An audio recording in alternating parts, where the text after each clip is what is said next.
ہندوستان چاند پر پہنچنے والا چوتھا ملک بن گیا۔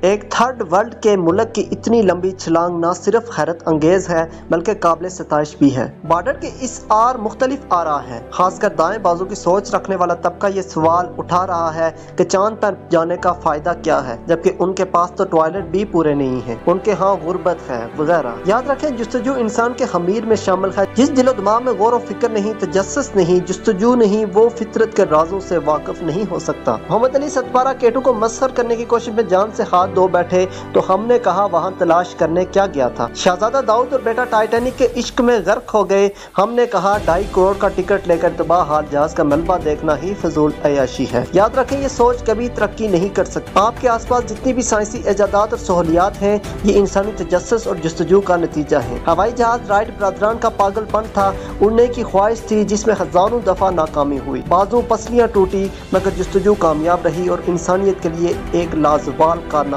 سر انجام دیا۔ خلا میں جانے کا انسان کو تجسس ہوا اور آج سیٹلائٹ کا نظام ہماری زندگی میں شامل ہے۔ انٹرنیٹ، ٹی وی اور جی پی ایس کی صورت میں ہم پیزا بھی آن لائن آرڈر کر کے گھر منگوا لیتے ہیں اور سیلز مین جی پی ایس کے ذریعے ہماری لوکیشن ٹریس کر لیتا ہے۔ یہ سب انسان کے خلا میں جانے کی جستجو کی وجہ سے ہی ممکن ہوا ہے۔ ہم جہاں کہیں بھی رہ رہے ہیں، کوئی پہلا آدمی غور و فکر کرتے یہاں پہنچا ہوگا۔ ہم جن چوٹیوں پر سیر کرنے جاتے ہیں، کوئی تو ہوا ہوگا جس نے پہلی دفعہ انہیں دریافت کیا ہوگا۔ دریافت ہمیشہ ایجاد کا باعث بنتی ہے اور ایجادات سے سہولیات ملتی ہیں اور انسانیت آگے سے آگے کی طرف محو سفر رہتی ہے۔ لہٰذا انگور کھٹے ہیں کہ مصداق ہندوستان کی اتنی بڑی سائنسی کامیابی پر مبارکباد دیجیے اور حکم خداوندی کے عین مطابق اس کی کائنات پہ غور و فکر کیجیے۔ ہو سکتا ہے آپ کی آنے والی نسلیں کل کو چاند پر پلاٹ بک کروا رہی ہوں۔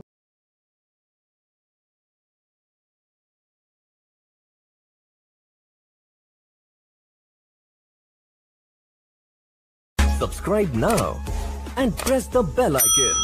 Never miss an update.